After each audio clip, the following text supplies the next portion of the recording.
নমস্কার শ্রোতা বন্ধুরা, গল্প কথার আসরের আজকের অনুষ্ঠানে যোগদানের জন্যে আপনাদের অশেষ ধন্যবাদ। আমি রাজীব ঘোষ। বছর শেষ হতে চলল আমাদের এই পঞ্চম সিজনও। এই শেষবেলায় এসে মনে হলো যে এবারে অনেক নতুন ধরনের গল্প আপনাদের কাছে আমরা উপস্থিত করেছি বটে, কিন্তু হাসির রাজা শিবরাম অনুপস্থিত থেকে গেছেন, এ মেনে নেওয়া যায় না। কাজেই সেই হাসির রাজা নয়, সম্রাটের কাছেই আবার ফিরতে হচ্ছে। কারণ এই বছরটা আমাদের কেটেছে অনেক অসুখে, মনের অসুখে। হাস্যরসের মতো এমন অসুখ নিরাময় করার দাওয়াই আর কি বা আছে। আর সেই হর্ষকে বর্ধন করার অনাবিল প্রাণ ভাণ্ডারের অধিকারী শিবরাম চকরবর্তী ছাড়া আর কেই বা আছেন? তাই আসুন শ্রোতা বন্ধুরা, হাসির ফোয়ারায় সামিল হই শিবরাম চক্রবর্তীর গল্প পাঠে। এই গল্পটি 1933 সালে প্রকাশিত এবং 1953 সালে পুনঃপ্রকাশিত হর্ষবর্ধন গোবর্ধনের কেরামতি এই গল্প গ্রন্থের অন্তর্গত। গল্পের নাম হর্ষবর্ধনের বিড়ম্বনা।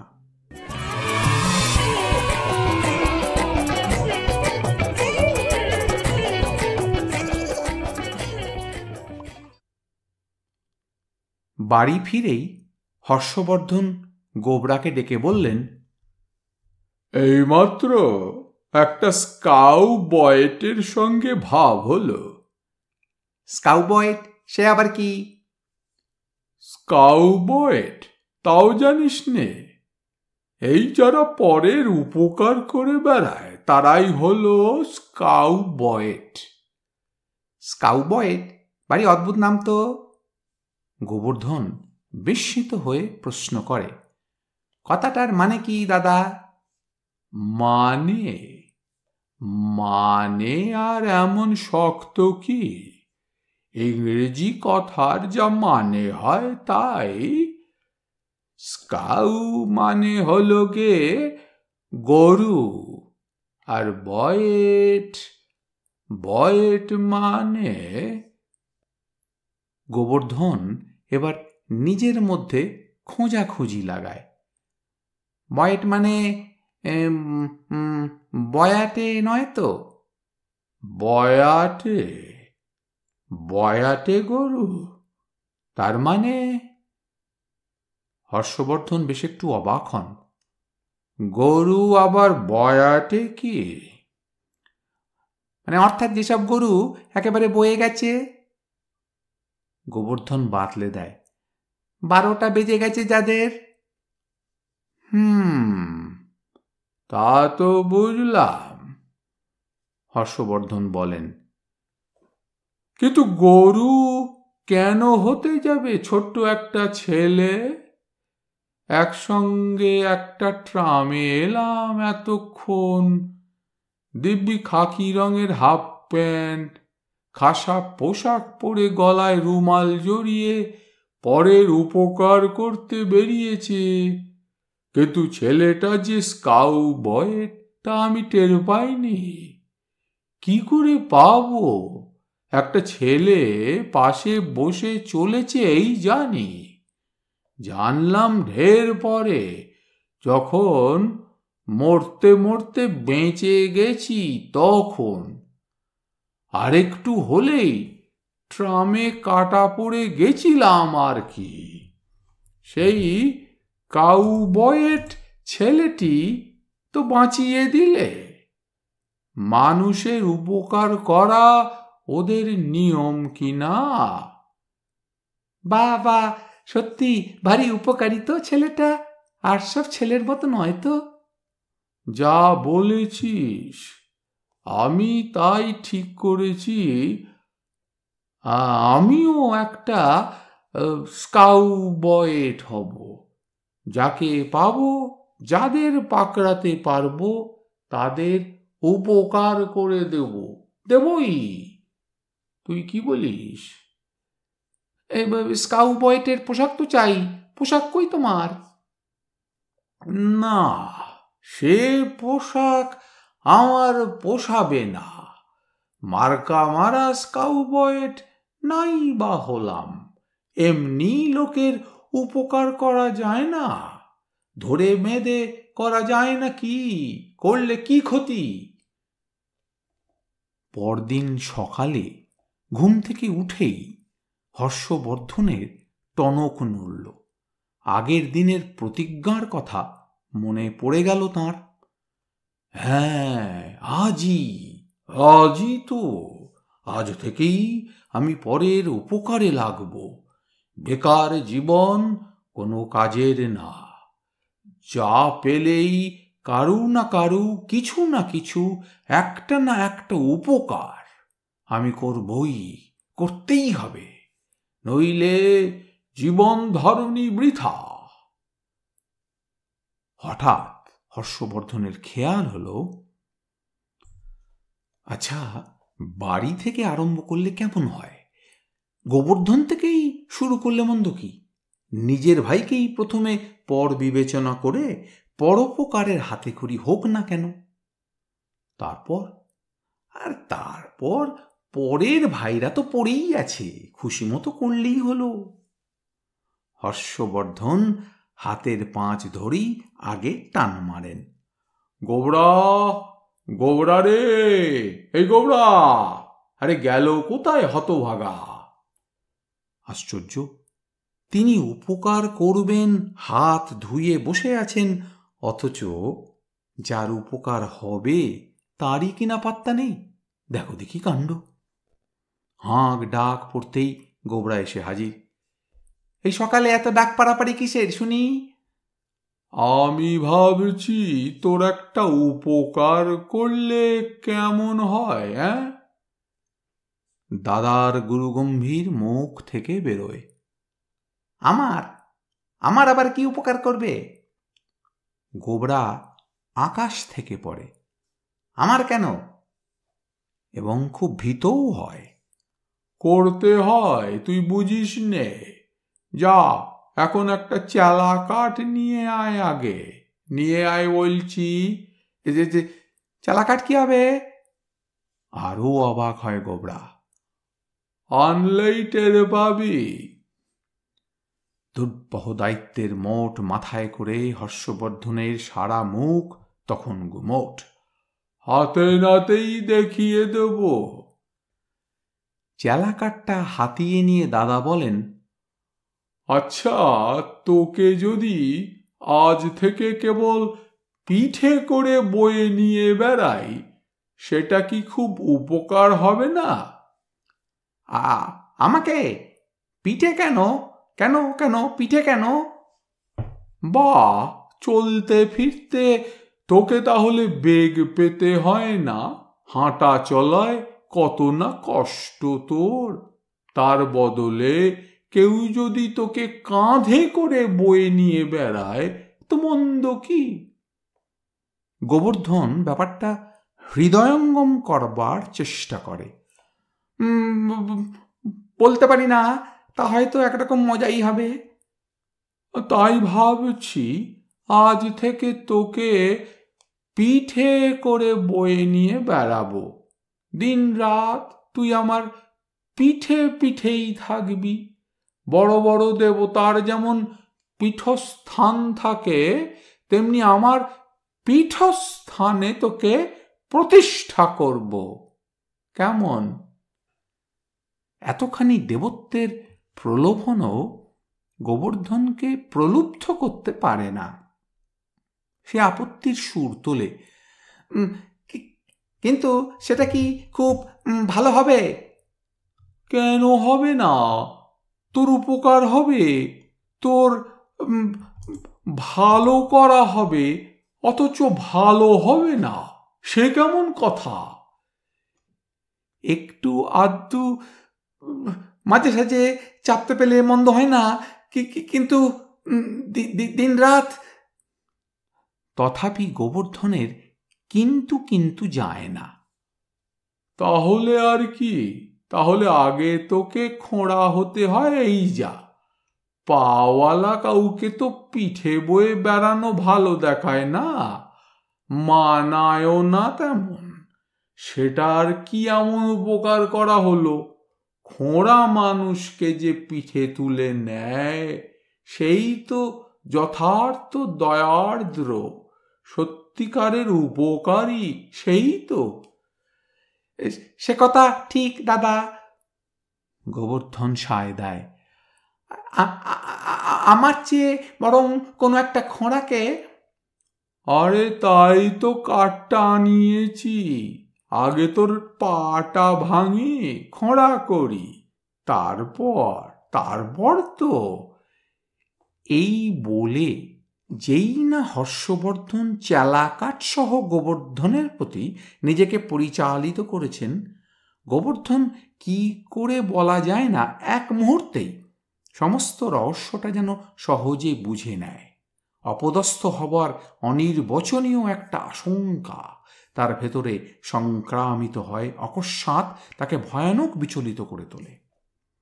3 লাফে সিঁড়ি টপকে ছাদে উঠে চিলে কোঠায় ঢুকে সে খিল এঁটে দেয়। ধুত্তর, বাড়ির কারুর কোনো উপকার আমার দ্বারা হওয়ার নয়, দেখি বাইরের কারুর সুবিধে মতো কিছু করা যায় কি না। এই বলে চেলাকাঠকে সুদূর পরাহত করে হর্ষবর্ধন বেরিয়ে পড়লেন। গলায় একটা রুমাল জড়িয়ে নিতে ভোলেননি। পুরোপুরি বয় স্কাউট না হতে পারুন, কেননা হাফ প্যান্ট পরা তাঁর পক্ষে যতটা অসম্ভব, বয় হতে পারা এতখানি বয়সে তার চেয়ে কিছু কম অসাধ্য নয়। তাই যতটা রয়সয় ততটাই কেবল করেছেন। রুমাল বেঁধেছেন গলায়। বিশ্বব্যাপী পরোপকারের বাসনা গলায় নিয়ে তিনি যে বেরিয়েছেন, সেইটে জানানোর জন্যই ওটা জড়ানো। বড় রাস্তার মোড়ে যখন হর্ষবর্ধন পৌঁছলেন, তখন তার অন্তর্গত বিশ্বপ্রেমের নানা বেশ বেশ ভালো করেই জমাট বেঁধে গেছে। বিশ্বের হিত লালসায় তখন তিনি লালায়িত। কারো না কারো কিছু না কিছু ভালো তিনি করবেনই, সুযোগ পেলেই করে দেবেন এবং করেই সরে পড়বেন। কেউ টের পাবে না, জানতে পারবে না।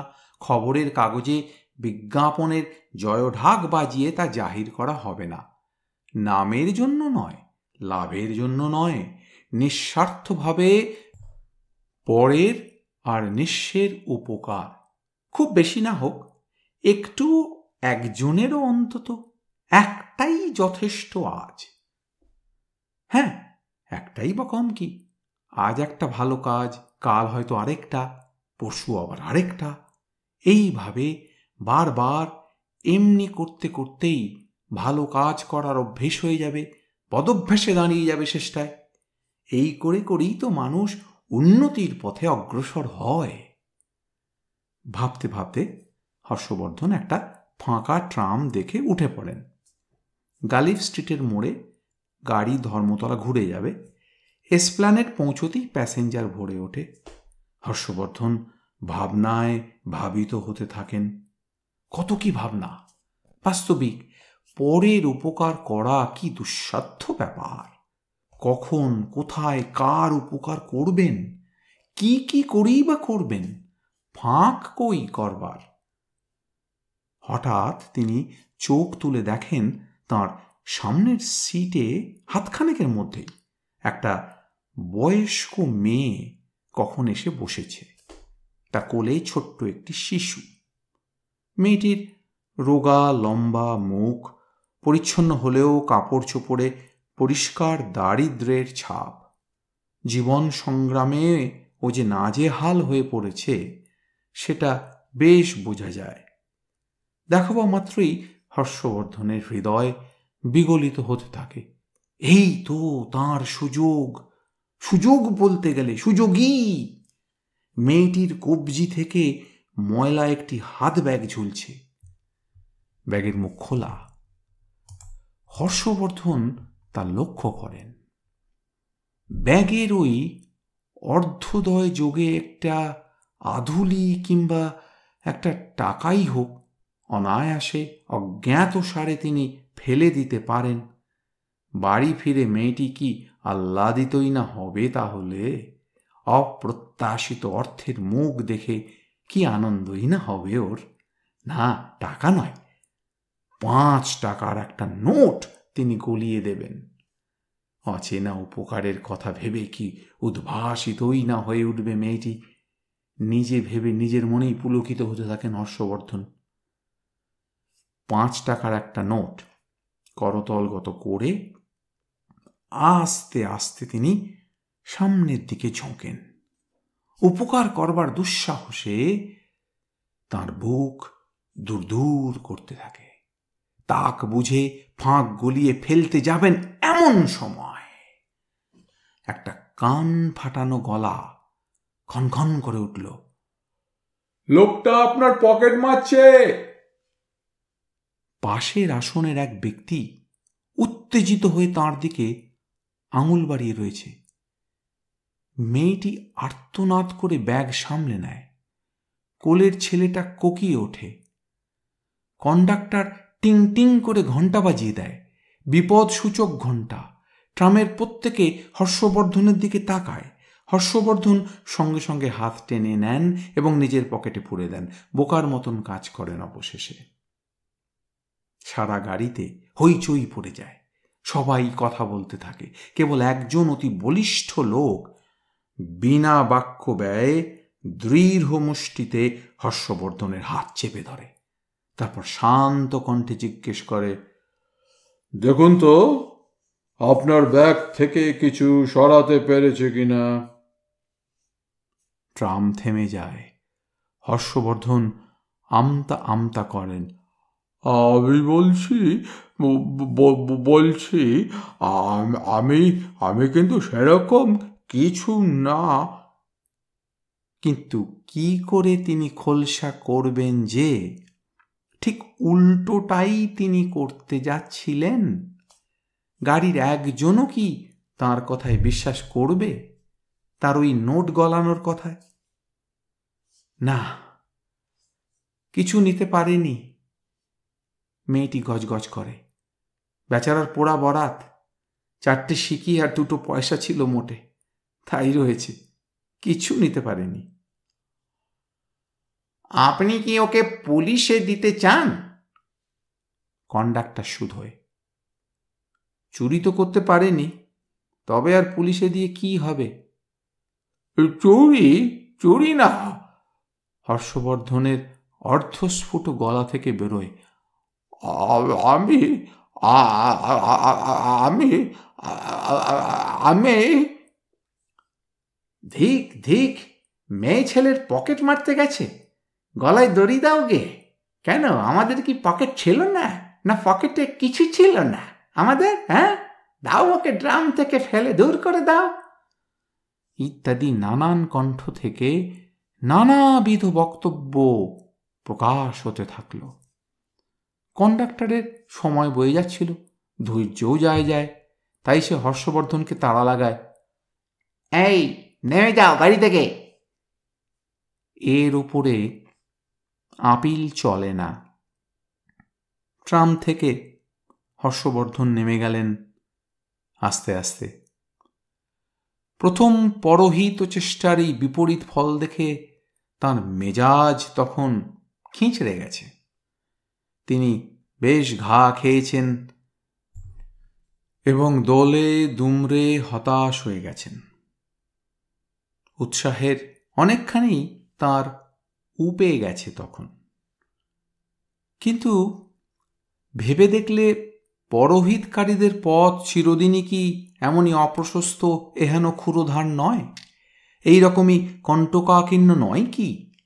পৃথিবীর যে সমস্ত মহৎ লোক অকালে মহাপ্রয়াণ করেছেন, যীশুখ্রিস্ট থেকে শুরু করে যেসব মহাত্মা পরের ভালো করতে গিয়ে বেঘরে মারা পড়েছেন, তাঁদের এবং হর্ষবর্ধনের ইতিহাস কি প্রায় এক নয়? আস্তে আস্তে আবার তাঁর প্রেরণা আসতে থাকে। তো এইসব ভাবতে ভাবতে হাঁটতে হাঁটতে শিয়ালদা স্টেশন পায়ে পায়ে পার হয়ে যান। চলতে চলতে শহর ছাড়িয়ে ক্রমে গাঁয়ের পথে গিয়ে পড়েন হর্ষবর্ধন। বেশ কিছুটা উত্তরে এসেছেন সন্দেহ নেই, কয়েক মাইলই হয়তো হবে। আধা শহর আধা পাড়াগার মতো একটা জায়গায় এসে পড়েছেন। হ্যাঁ, এই পাড়াগাঁই তিনি চান। গেঁয়ো লোকেরই সঙ্গ তাঁর কাম্য। শহরের লোকেদের মতো সন্নিগ্ধ নয়, তারাই মানুষ। কোঁচা দুরস্থ শহুরুদের মতো ওঁচা নয়, ওঁরাই তার বাঞ্ছনীয়। এবং এই গ্রামের মধ্যে কেউ না কেউ অভাবাপন্ন থাকতে পারে, উপকৃত হবার যার উপস্থিত প্রয়োজন। হর্ষবর্ধনের সাহায্যপ্রাপ্ত হতে যে বিন্দুমাত্র বাধা দেবে না, উপকৃত হয়ে যে বাধিত হবে, ধন্যবাদ জানাবে, চিরকৃতজ্ঞ থেকে যাবে, চিরদিন হর্ষবর্ধনকে বদান্য বলে সন্দেহ করবে, শহুরে লোকেদের মতো তাকে বদ বা অন্য কিছু ঠাওরাবে না। ইতস্তত দৃষ্টি চালাতেই দেখতে পান একটি চাষার মেয়ে তরকারির মোট মাথায় বোঝার ভারে কাতর ও কুঁজো হয়ে পথে চলেছে। তক্ষুনি তার পুরনো সংকল্প ফিরে আসে। পরের গুরুভার বহন করে হালকা করে দেবার বাসনা তাঁর বক্ষে চাগাড় দেয়। হর্ষবর্ধন মেয়েটির কাছে এগিয়ে যান। স্বাভাবিক হেঁড়ে গলাকে যতদূর সম্ভব মোলায়েম করে মিঠে করে আনেন। দাও, ওই বোঝা আমায় দাও, আমি তোমায় বাড়িতে বয়ে দিয়ে আসছি। মেয়েটি সন্নিগ্ধ নেত্রে ওর দিকে তাকায় ও বলে, তুমি বুঝি সেই লোক? আমি কি? হর্ষবর্ধন ঘাবড়ে যান। কি বলছো? পচার মার কাঁক থেকে গুড়ের নাগরি নিয়ে পগার পার করেছিলে তুমিই তো। 7 দিনও হয়নি যে গো, এর মধ্যেই ভুলে গেছ?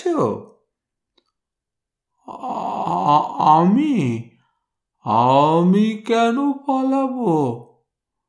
হর্ষবর্ধনের ধোঁকা লাগে। বাড়ি বয়ে দিয়ে আসছেই বলে যেমন আমার গায়ে পড়ে এসেছ গো। পচার মার কান্নায় 7 রাত্রির পাড়ার কারুর ঘুম হয়নি আমাদের, আর বলা হচ্ছে আমি কেন পালাবো, মরে যাই আর কি। আমি নই, আমার মতো অন্য কেউ হতে পারে। হর্ষবর্ধন আমতা আমতা করেন। গুড়ের নাগরি আমি কখনো চোখেও দেখিনি। আবার সাফাই গাওয়া হচ্ছে? হ্যাঁ, ডাক কোথাকার। ডাকবো নাকি সবাইকে? ডেকে জড়ো করব লোক? পচার মা বলছিল মানুষটার গোঁফ ছিল না, এখন দেখছি দিব্যি গোঁফ। শখ করে রাতারাতি গোঁফ লাগানো হয়েছে। পরকে ঠকাবার ফন্দি। ঠক কোথাকার। দেখি তো গোঁফটা ঝুটো কি সাচ্চা। টেনে ছিঁড়ে নিয়ে দিগে পচার মাকে।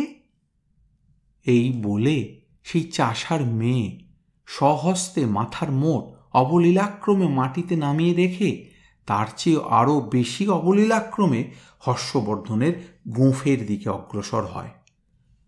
হর্ষবর্ধন আর এক মুহূর্ত সেখানে দাঁড়ালেন না। কোথায় পরের গুরুভার বহন করবেন, না সেখানে নিজেরই গুরুভার লাঘব হওয়ার জোগাড়। উল্টো আর বলে কাকে? সর্বনাশ আসন্ন হলে পণ্ডিতেরা যেমন সম্পত্তির অর্ধেক ত্যাগ করতে দ্বিধা করেন না, হর্ষবর্ধনও তেমনি এহেন গোলযোগে কর্তব্যের গুরুভার পরিত্যাগ করে কেবলমাত্র নিজের গুরুভার বহন করেই সরে পড়েন। না, আর পরোপকার না। পরোপকারের আশা দুরাশা মাত্র। সে আশায় জলাঞ্জলি দিতে হলো। মনে মনে এইসব পর্যালোচনা করতে করতে ঊর্ধ্বশ্বাসে হর্ষবর্ধন একেবারে 1/2 মাইল দূরে গিয়ে তবে হাঁফ ছাড়েন।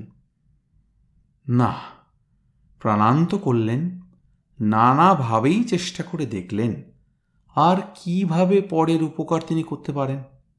অবশ্য ডুবন্ত লোককে সলিল সমাধি থেকে বাঁচানো যায়, তবে কিনা এখন হাতের কাছে তেমন ডুবুডুবু লোক কই পাচ্ছেন বা কোথায়? আর যদি বা পান, হাত ধরা কাউকে পেয়েই বা যান, তাহলেই বা কি? সাঁতারের শও তো তাঁর জানা নেই। উঁচু মই বেয়ে উঠে প্রজ্বলন্ত 5তলা বাড়ি ধুমায়মান কুঠুরির ভেতর সেঁধিয়ে লেলিয়ান অগ্নিশিখার ভেতর থেকে ছোট্ট একটা কচি মেয়েকে উদ্ধার করে নিয়ে আসা পরোপকার হিসেবেই বা এমন মন্দ কি? পরোপকারের বাড়াবাড়িই বলা যায়। বরং মইটই পায়ের কাছে রেখে আড়ালে আবডাল থেকে সুবিধা মতো একটা বাড়িতে আগুন লাগিয়ে পরোপকার করার সুবর্ণ সুযোগ একটা সৃষ্টি করা তার পক্ষে খুব যে একটা কঠিন কিছু। কিন্তু যেমন সুবিধে এলেও হাতের লক্ষ্মী পায়েই তাকে ঠেলতে হবে। পায়ের মইয়ে হাত দিতেও পারবেন না। বাধ্য হয়ে নিতান্ত দুঃখের সঙ্গে ওই পরোপকার তাকে বঞ্চিত থাকতে হবে। কেবল বঞ্চিত না, প্রবঞ্চিতই বলা উচিত। এই দেহ নিয়ে ওই মই বেয়ে ওঠা তার পক্ষে অসাধ্য। তার ওই বপুকে ঠেলে তোলা কি কোনো পার্থিব মইয়ের ক্ষমতা সাধ্য? না, এই জাতীয় পরোপকার স্পৃহা তাঁর সম্বরণ করাই সমীচীন। এসব তাঁর নাগালের বাইরে। না, আর পরোপকার নয়।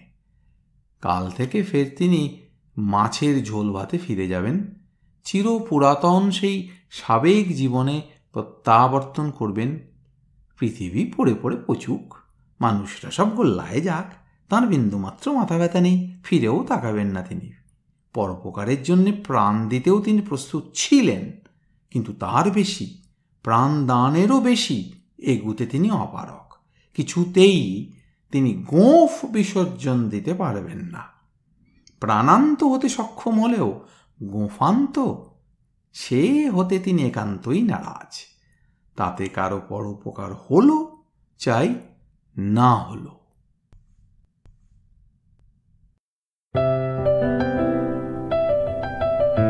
আপনাদের মতামত আমাদের জানাতে ভুলবেন না কিন্তু শ্রোতা বন্ধুরা।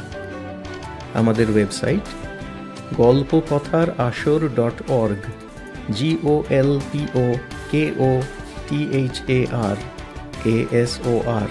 golpokothar.org